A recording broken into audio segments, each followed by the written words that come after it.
Welcome back, my channel. Right now, you're standing at a crossroads in how you choose to think about what's happening in the world. On one side, you can follow the constant stream of negativity, headlines full of fear, panic, and worst-case scenarios. It can feel like everything is falling apart, like a global crisis is around the corner, and that there's no point in even trying to move forward.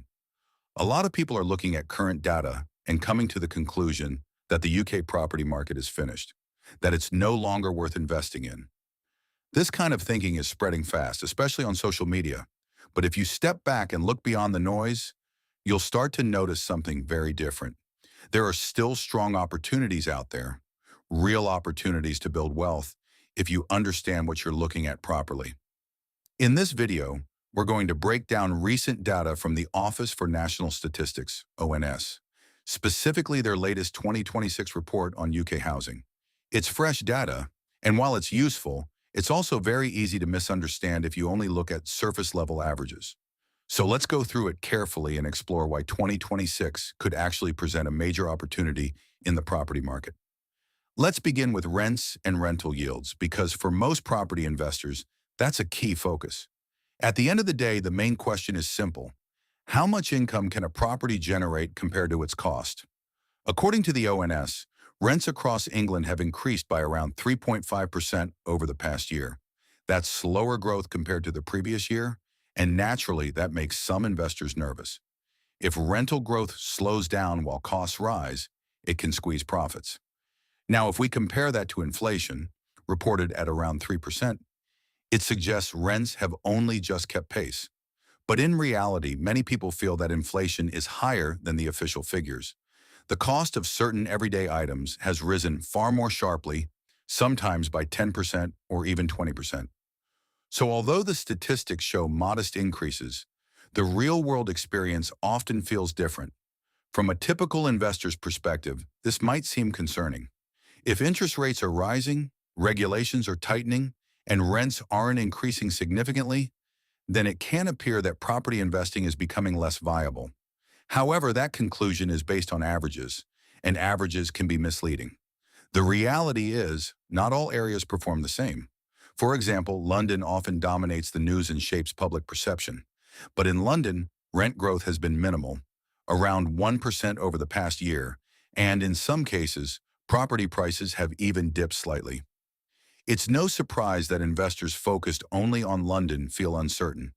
But the UK is far more than just London. With the rise of remote work, more people are no longer tied to the capital. This has shifted demand toward other regions. In places like the West Midlands, rental growth has exceeded 5%. In the Northwest, it's around 6%. And in parts of the Northeast, areas where property prices are still relatively low, rents have risen by as much as 8% in the last year. That's a completely different picture. What's really happening is not a stagnant market, but a rebalancing. The gap between expensive areas and more affordable regions is beginning to narrow. When you look only at national averages, it may seem like nothing is changing, but when you look locally, you'll see significant movement. Another important factor to consider is the cost of building. Over the past decade, construction costs, materials like bricks, timber, and cement, have increased dramatically. Today, building a house in the UK can easily cost £250,000 or more. Yet there are still properties available in certain areas for far less than that. When you can purchase a property for less than its replacement cost, that creates a strong underlying value. For example, consider a property purchased for £45,000 that generates £450 per month in rent. While the monthly income may not sound huge, the yield is actually very strong relative to the purchase price.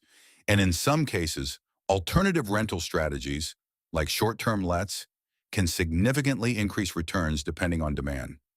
This highlights an important principle. Opportunities exist when you look beyond the averages and focus on specific locations, pricing, and strategy.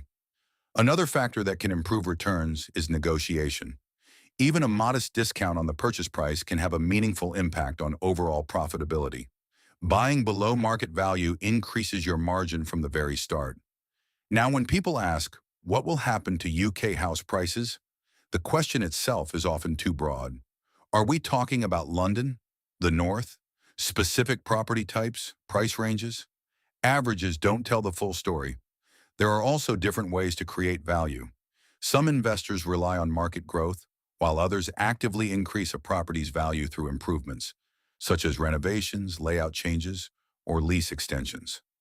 By doing so, they're not just waiting for prices to rise, they're creating that increase themselves. Of course, not everyone wants to take an active approach. Some prefer a more passive strategy, buying property and holding it over time as a hedge against inflation. So what can we expect in the longer term? If we look beyond short-term fluctuations and study historical trends over decades, a clear pattern emerges. Property prices don't move in a straight line. They rise, fall, and stabilize. But over the long run, they have consistently increased in value. Over the past 100 years, despite economic cycles, recessions, and global events, property has generally trended upward. That doesn't mean growth happens every year, but over extended periods, the direction has been clear. One of the reasons for this is inflation. As more money enters the economy, the value of currency decreases over time. This tends to push up the price of real assets, including property. If cash is held without being invested, its purchasing power can decline. In contrast, assets like property not only tend to retain value, but can also generate income through rent. Additionally, the UK faces a structural issue: limited housing supply combined with strong demand. It's a relatively small country with a growing population, and housing shortages have been a long-standing challenge. While this creates difficulties for buyers and renters, it also supports long-term demand for property. It's also worth remembering that market sentiment often swings between extremes. During uncertain times, many people become overly cautious. But historically, periods of uncertainty have often been followed by recovery and growth. That doesn't mean there are no risks. Every investment carries uncertainty, and outcomes are never guaranteed. But understanding the broader context can help you make more informed decisions rather than reacting purely to headlines. For those considering entering the market, even starting small can make a difference. Getting onto the property ladder, even with a modest investment, can shift your position from being affected by rising prices to potentially benefiting from them. Ultimately, the key takeaway is this: rather than relying solely on general statistics or media narratives, it's important to look deeper at specific areas, real data, and long-term trends. Property remains a tangible asset that serves a fundamental need: housing. And as long as that need exists, it will continue to play a significant role in the economy. The goal isn't to rush blindly into decisions, but to understand the landscape clearly. Think long-term and act based on knowledge rather than fear. If you found this helpful, please like, comment, and subscribe for more informative content. Thanks for watching.